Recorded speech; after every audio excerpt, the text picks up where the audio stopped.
ही गोष्ट एका खेडेगावातील आहे. एका गरीब घरातील मुलाची ही गोष्ट आहे. सकाळची वेळ होती. सकाळचे साधारण 9:30 झाले होते. महाराष्ट्रातील एका छोट्याशा रेल्वे स्थानकावरच्या एका कोपऱ्यात एक साधा पण मनमिळावू मुलगा आर्यन आपल्या लहानच्या चहाच्या टपरीवर उभा होता. तो प्रेमळ हसत प्रवाशांना गरमागरम चहा देत होता. आर्यनच्या चेहऱ्यावरचं ते निरागस हास्य थकलेल्या प्रत्येक प्रवाशाला काही क्षणांसाठी जगण्याची नवी उमेद देत होतं. तेवढ्या स्टेशनच्या बाहेर एक झगमगती कार येऊन उभी राहिली. त्यातून एक मुलगी उतरली. तिचं नाव अन्वी. ती दिसायला अगदी एखाद्या चित्रपटातील नायिकेसारखी दिखणी होती. ती हळूहळू हालचाल आर्यनच्या चहाच्या टपरीकडे आली. काही क्षण आर्यनकडे शांतपणे पाहत राहिली आणि मग हलकंसं हसत म्हणाली, "सर, एक चहा मिळेल का?" आर्यनने आपुलकीने तिच्याकडे चहा दिला. अन्वीचा पहिला घोट घेताच तिच्या डोळ्यात एक वेगळी चमक निर्माण झाली. चहा पीत पीत ती आर्यनशी बोलू लागली.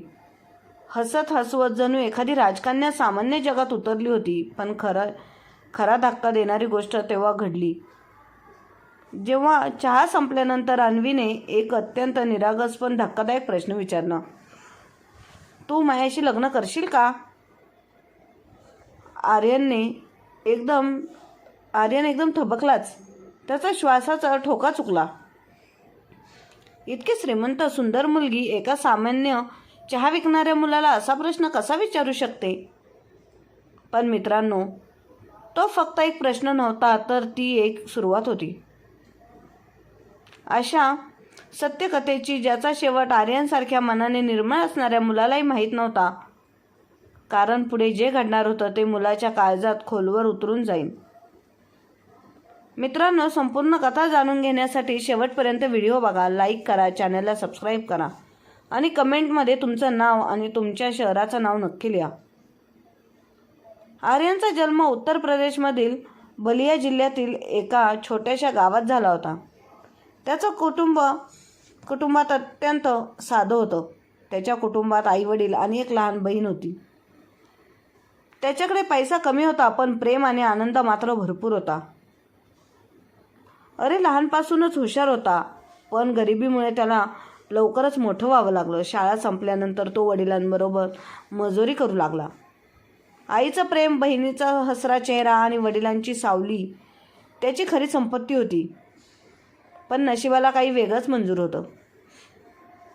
एक दिवस वडिलांचा अपघाती मृत्यू झाला आणि या घटनेने त्याचा घराचा संपूर्ण आधारच हिरावून घेतला.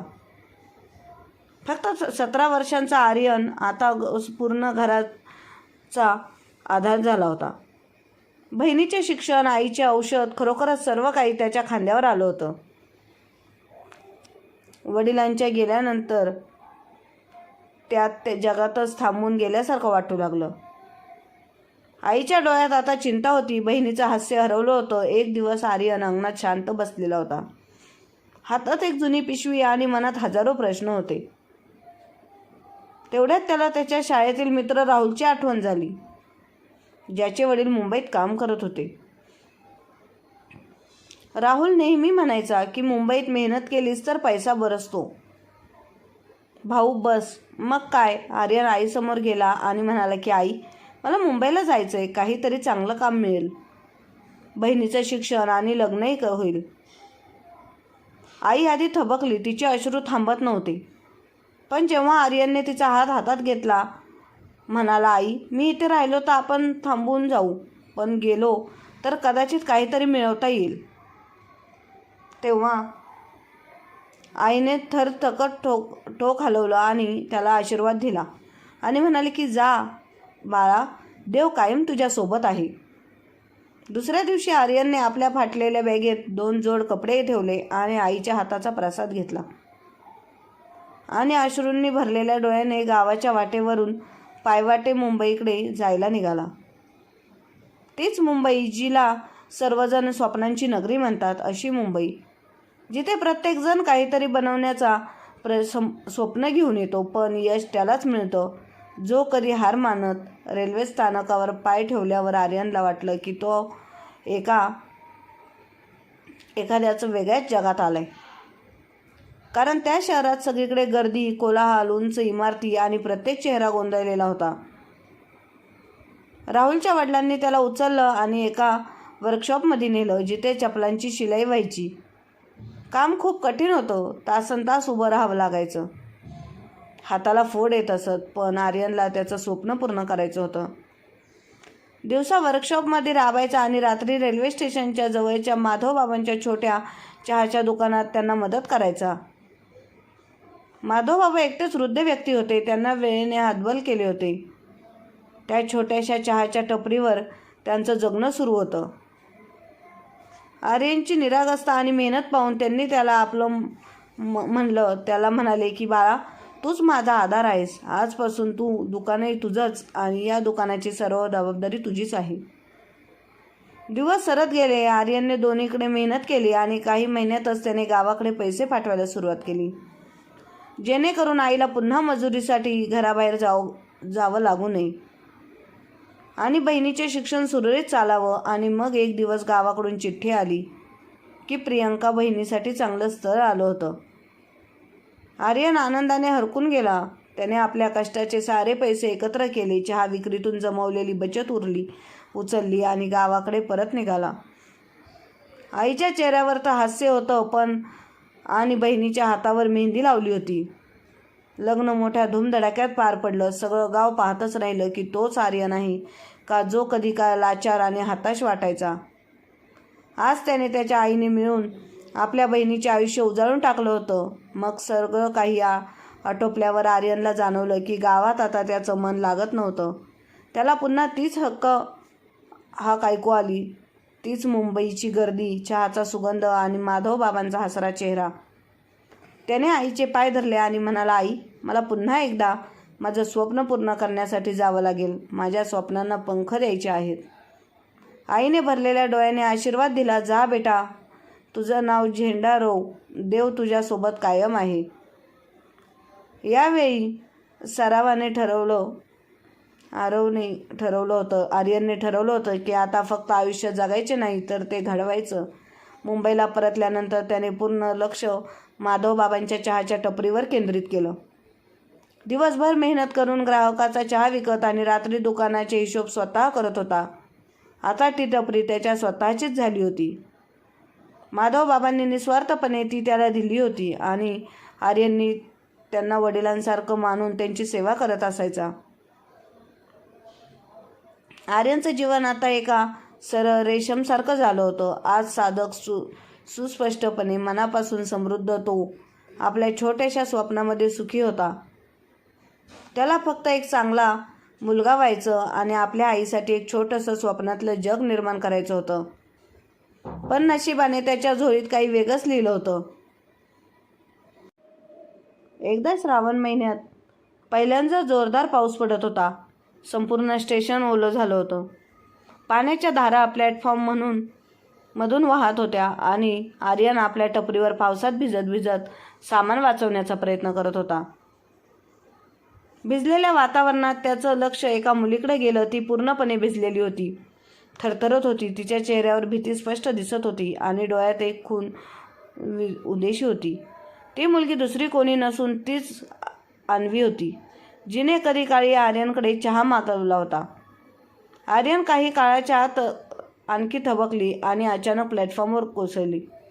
त्या गर्दीच्या शहरात हजारो डोळे तिच्याकडे पाहत होते, पण कोणाचंच मन द्रवलं नाही. पण आर्यन, ज्याला आईने माणुसकी शिकवली होती, ज्याला वडिलांना मदत करायला शिकवलं होतं, तो क्षणभरही न थांबता धावून गेला. पावसात भिजत त्याने अन्वीला आपल्या खुशीत घेतलं. तिचं नाजूक शरीर थरथरत होतं, ओठ निळसर झाले होते. आजूबाजूच्या लोकांकडून मदत मागितली, पण कोणीही थांबलं नाही. कोणी आपल्या गारटलेल्या खिशांची काळजी करत होतं, तर कोणी आजारी पडण्याच्या भीतीने वळून निघून आले होते. पण आर्यनने मात्र हार मानली नाही. ओले कपडे थरथरत होते. हात आणि दृढ निश्चय घेऊन त्याने एक ॲटो थांबवली आणि जवळच्या हॉस्पिटलमध्ये गेला. डॉक्टर लगेच पैसे मागितले. आर्यनने क्षणाचाही विचार न करता त्याच्या आईसाठी पाठवण्यासाठी साठवलेले सर्व पैसे काढून त्याने दवाखान्यात दिले. त्याच्यासाठी ती मुलगी वाचवणे हे सर्वात महत्त्वाचं होतं. डॉक्टरांनी उपचार सुरू केले. आर्यन भिजलेल्या अंगाने दमलेला पण अंतःकरणाने प्रार्थना करत बसून राहिला. काही डॉक्टर बाहेर आले आणि हसत म्हणाले, आता चिंता करण्यासारखं काही नाही, मुलगी आता धोक्याबाहेर आहे. आर्यनने सुस्कारा टाकला आणि त्यानंतर डॉक्टरांनी सांगितले की ती मुलगी अन्वी म्हणजे प्रसिद्ध उद्योगपती प्रशांत मेहरा यांची एकुलती एक मुलगी आहे.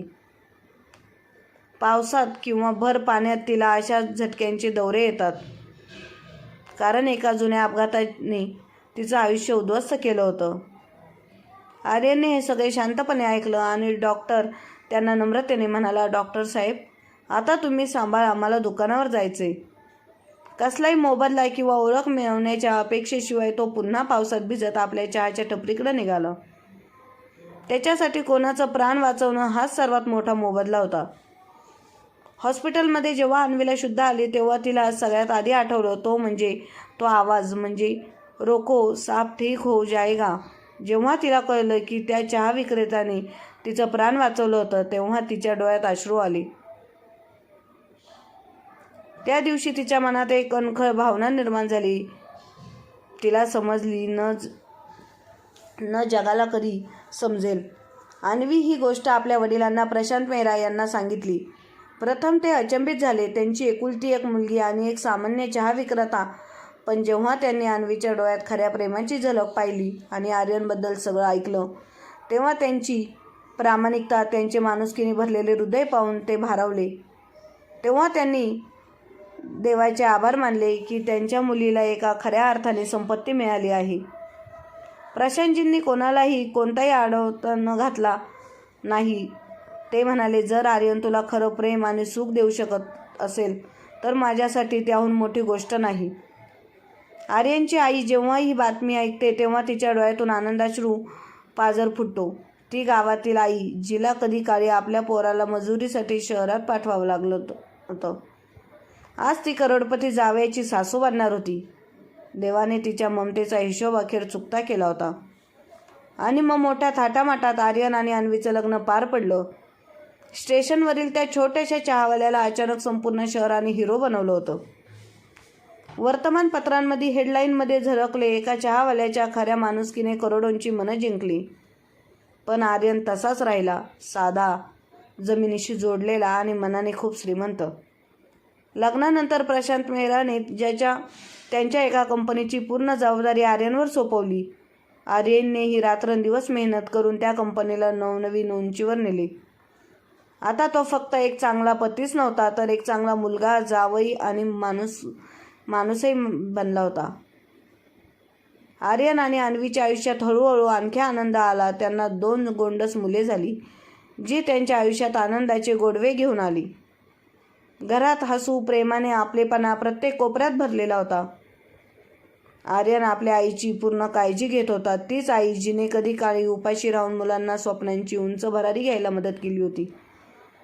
ती आता शांत मनाने आपल्या नातवंडांना गोष्ट सांगत सायंकाळ घालवत होती. कधी कधी गावचे जुने लोक मुंबईला आले की त्यांना विश्वासच बसत नव्हता की हाच तो आर्यन आहे का, जो कधी काळी मदतीसाठी असुसलेला असायचा आणि आज तो इतरांचा आधार बनला होता. आर्यन कधीच आपला भूतकाळ विसरला नाही. त्याला माहीत होतं की अडचणी काय असतात, भूक काय असते, एकटेपणा किती वेदनादायक असते. म्हणून तो दरवर्षी गरीब मुलांना शिष्यवृत्ती देतो आणि गरजूसाठी मोफत चहा व जेवण वाटतो. कारण त्याने जगाकडून एकच गोष्ट शिकली होती, जो फक्त स्वार्थ अंधारात प्रकाश बनतो, स्वतः अंधारात प्रकाश बनतो, तोच दुसऱ्यांसाठी दीपक बनतो. आजही जेव्हा पावसाचे पहिले थेंब जमिनीवर पडतात तेव्हा आर्यन आणि अन्वी दोघे हसत हसत त्या जुन्या रेल्वे स्टेशनकडे पाहतात, जिथे एका चाकच्या कपाने 2 हृदयांना कायमच जोडून टाकलं होतं. मित्रांनो, कधीही कुणाची मदत करताना मागे पुढे पाहू नका, कारण तुम्हाला माहीत नाही तुमची एक छोटीशी कृपा कुणाचं संपूर्ण आयुष्य बदलू शकते. आणि तुमचाही आता प्रश्न तुमच्यासाठी, जर तुम्ही आर्यनच्या जागी असतात तर एखाद्या अनोळखी व्यक्तीची निस्वार्थपणे मदत केली असती का?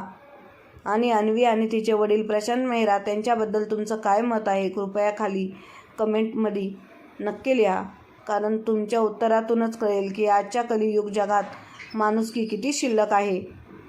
कमेंट करून नक्की कळवा. आणि आजचा व्हिडिओ कथा आवडली असेल तर लाईक, शेअर, सबस्क्राईब नक्की करा. धन्यवाद.